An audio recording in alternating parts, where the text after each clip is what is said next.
भयो कि भएन? ल नमस्कार सर। नमस्कार नमस्कार। पण्डितजी अब के नाम भन्नु अरे? मेरो चन्द्रमणि शास्त्री।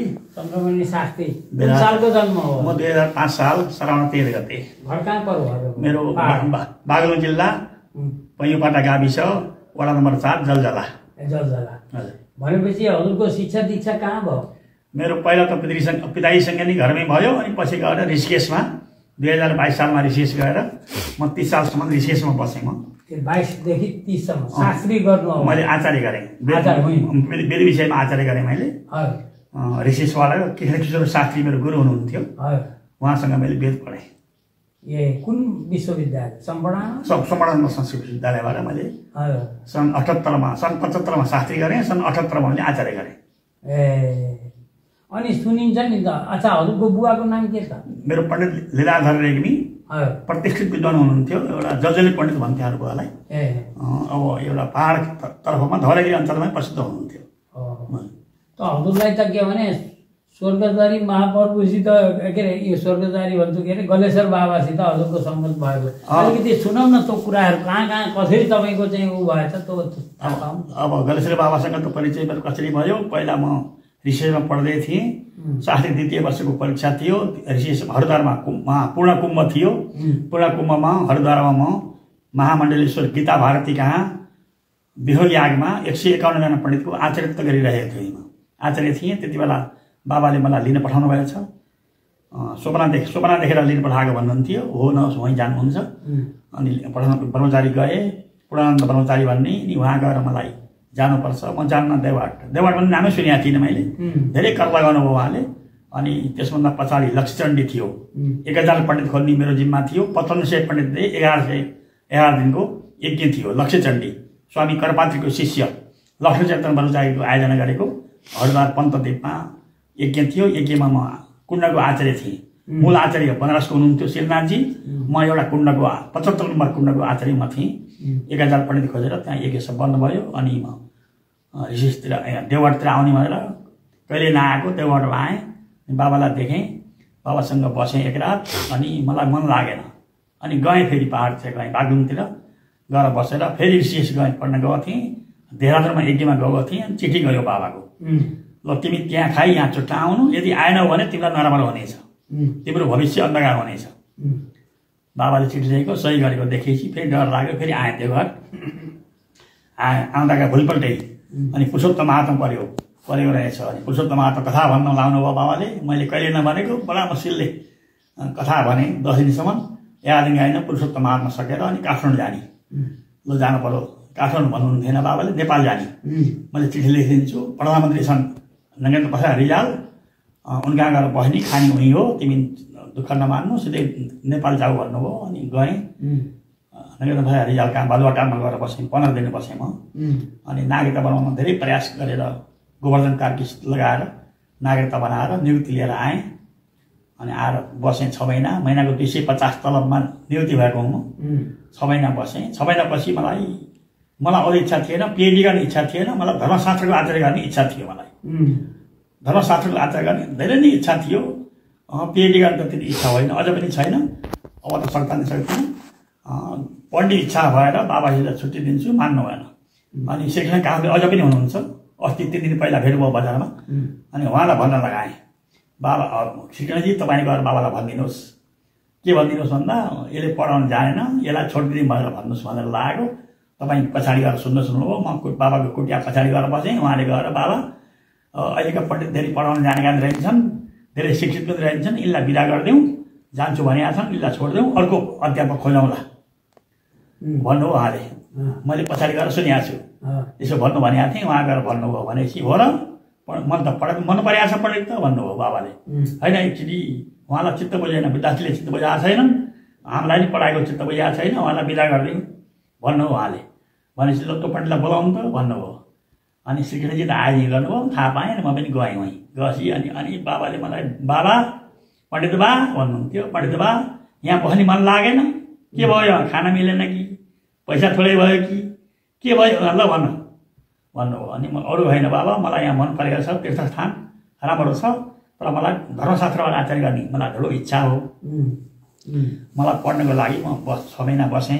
6 महिनामा 5 महिनाको तलब यहाँ आश्रमलाई छोडिदिन्छु मैले, आश्रममा सहयोग हुन्छ, 1 महिनाको तलब प्रसाद रूपमा लिएर जान्छु, हजुरले बिदा दिए म जाने थिएँ भने।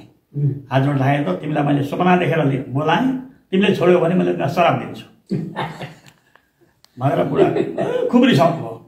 भनेपछि फेरि हात खुट्टा ढोगेर होइन बाबु बस्छु भएर फेरि म बसेँ। भन्दा 15 वर्ष 14 वर्ष 9 महिना बसेँ म त्यहाँ।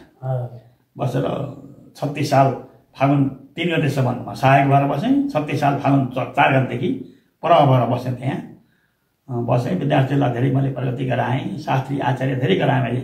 त्यहाँबाट मैले गोरखपुर लगेर परीक्षा दिलाउने, उहाँको कोर्स ल्याएर पढाउने गरेर धेरै पढेँ। जुन मेरा विद्यार्थीहरूमा त अहिले सचिव छन्, मन्त्री पनि भए, अहिले जुन अन्तर्राष्ट्रिय विद्वान पनि भए धेरै।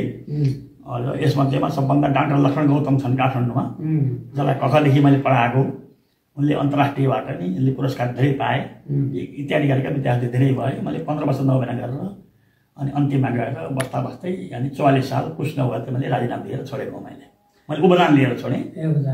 अनि गलेश्वर बाबाले कहिले सक्यो त्यहाँ?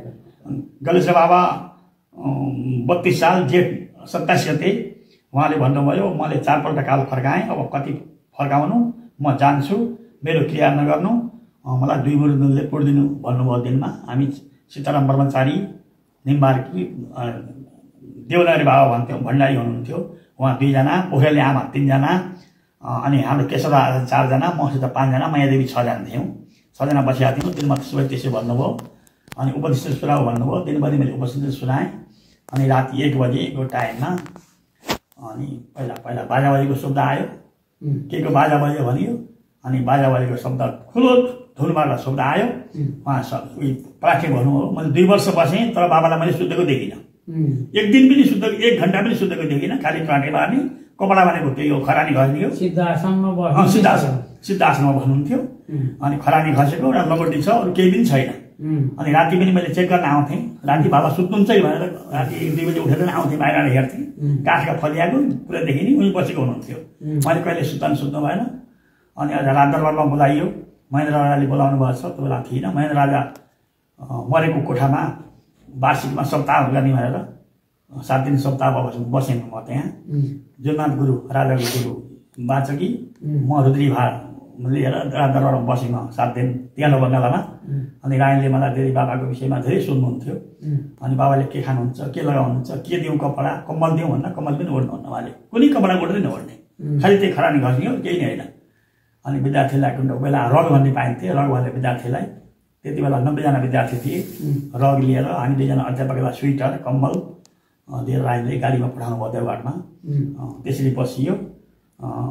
बाबाले के खानुहुन्छ, के खान्छ। अनि बाबाको चमत्कार मैले के देखेँ, भन्न सबैले खराउला आएर नदी पार गर्छन् बाबाले भन्थे, त्यो देखिनँ मैले।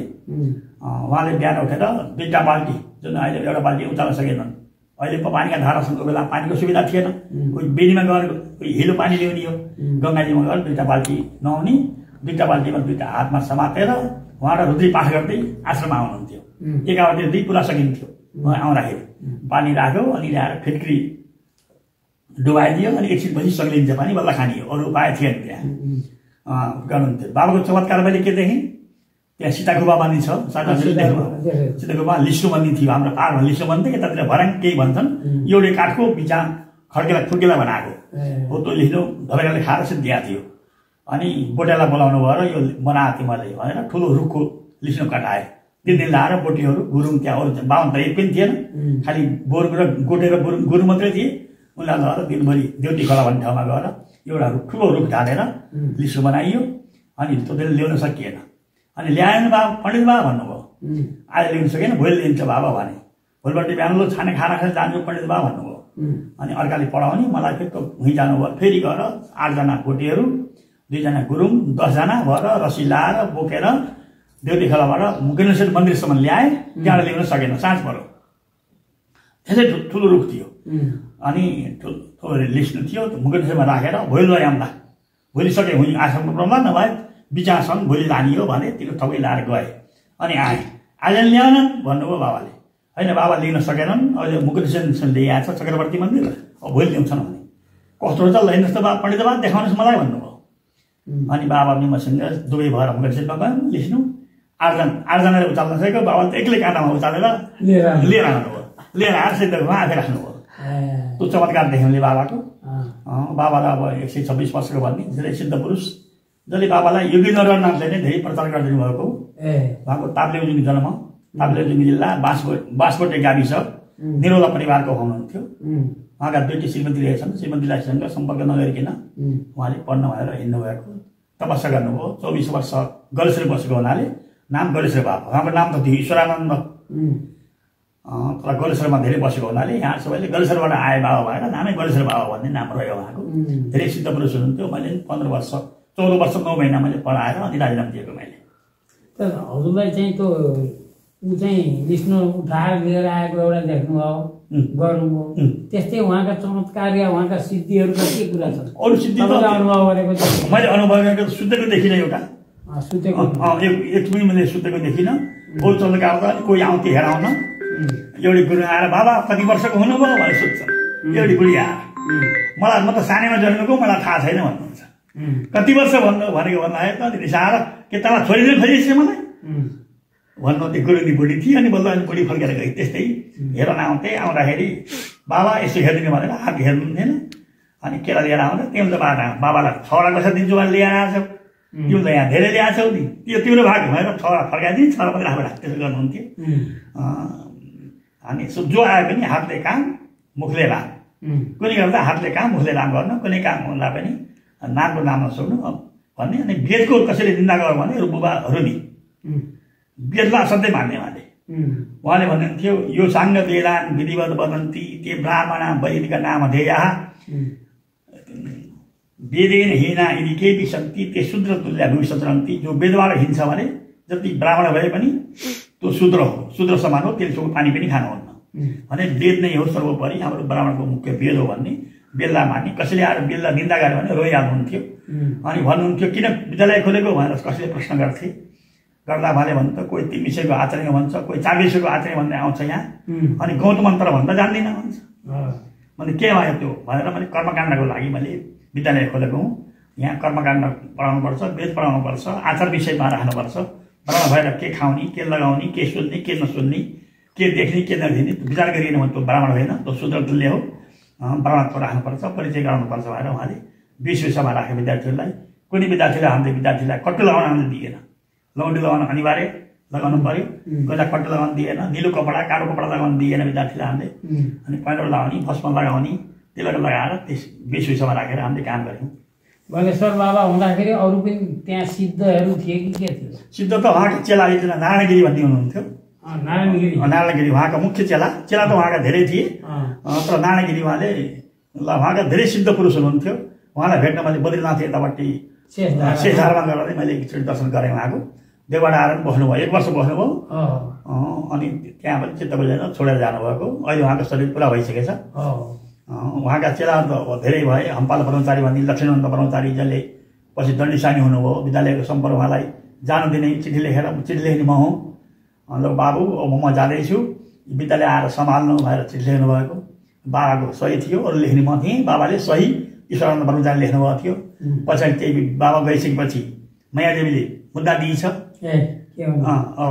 यी 2 जना अध्यापक भएर बाबाको सम्पत्ति खानलाई सही लगाएर सम्पत्ति लिए भनेर मुद्दा दिइछ मायादेवीले गृह मन्त्रालयले पोखरा अञ्चललाई त्यहाँ वास्तविक बुझ्नु भएर उत्तर दिएछ अञ्चलले फेरि टाढा पर्ने पोखराबाट आउने साधन नै फेरि गण्डकी अञ्चललाई दिएछ त्यो बेला नन्दबहादुर मल्ल भनी नारायणी अञ्चलाधीश थिए बाबाकै चेला नन्दबहादुर उहाँका मल्लजका अनि बाबासित उहाँसँग पनि परिचय थियो उहाँका मैले 2 रात पनि बसिरहेको छु अञ्चलाधीश कार्यालयमा वीरेन्द्रमा उहाँबाट पत्र आएछ र सिडिओका भरतपुरका सिडिओ मोतीलाल काफ्ले भन्ने सिडिओ थिए अनि काफ्लेले लिन पठाएछ विद्यालयमा वार्षिक उत्सव हुन्थ्यो पुष 27 गते विद्यालय स्थापना भएको हुनाले पौष 27 गते विद्यालयको स्थापना गर्ने भनेर कार्यक्रम बनाएर हामीले तोरणहरू टाँगेर सो विद्यार्थी जम्मा भएका थियौँ 4 जना पुलिस आए आएर हाम्रो केशवराज आचार्य भन्थ्यो अर्को मेरोभन्दा पुरानो अध्यापक तनहुँको अनि उहाँलाई आएर सिडिओ साहबले केशवराज आचार्यको भन्दा म उहाँले भन्नुभयो ल उहाँलाई सिडिओ साहबले बोलाउनु पर्छ तुरुन्तै हिँड्नुहोस् भनेर पत्र लिएर आए भन्दा केशवराज डराउनु भयो अनि केशवराज डराएपछि अनि नन्दबाबुस् म पनि जान्छु भने लिन त उनले केशवलाल बोलाएको थिएँ, तर उहाँको साथमा म पनि गएँ। बेला साधन थिएन, डुवा तरेर त्यहाँ हिँडेर जिल्ला कार्यालयमा पुग्यो। अनि मोतीलाल काफले सिडिओ साहबले पहिला भूमिका बाँधिरहेछन्, यति सोधे तपाईँहरू कति भाग्यमानी, गलेश्वर बाबाले सबै सम्पत्ति तपाईँहरूको नाममा लेखेर दिनुभएको छ अरे, आश्रमको पुरा जिम्मा तपाईँलाई दिनुभएको छ अरे, तपाईँ त कति भाग्यमानी भनेर खुब फुर्काए। हो हजुर लेखेर दिएको बाबाको सही छ भनेर कागज देखाएँ। जुन कागज बाबा जान दिन मैले लेख्ने, बाबाले सही गर्ने। मैले सबै लेखेको थिएँ। लक्ष्मण ब्रह्मचारी तिमी आएर विद्यालय चलाउनु, म अब जाँदैछु। मैले 4 पल्ट काल फर्काएँ, अब कति फर्काउनु, तिमी आएर विद्यालय चलाउनु, विद्यालय बन्द नहोस् भनेर लेख्नुभएको थियो। अन्तिममा गएर सही भनेको उहाँको पुरानो भाका आधा स लेखेर अनि हमा मिलाएर सही त्यस्तो लेख्नु सही थियो उहाँको। त्यो सही हेर्दाखेरि सिडिओले त हेर्दाखेरि त हेर्छन्, अरू कागज हेर्छ। बाबाका सही धेरै भयो त्यहाँ त, मागेका धेरै पत्रहरू हेर्दाखेरि त हो झुठो आरोप रहेछ भनेर सिडिओ साहबले हामीलाई फेरि गाडी पठाइदिए छोड्नलाई। गाडी पठाएर हामी आयौँ।